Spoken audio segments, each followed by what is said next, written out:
Эта информация будет очень полезна тревожным родителям. Если у вашего ребенка часто возникает танзелит, вы можете купить такой набор домой.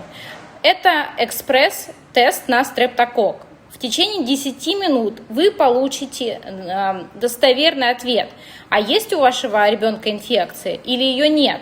В случае, если она есть, вам показаны антибиотики, в случае, если ее нет, они не показаны. Это очень быстрый и эффективный способ предотвратить ненужное назначение антибактериальных препаратов.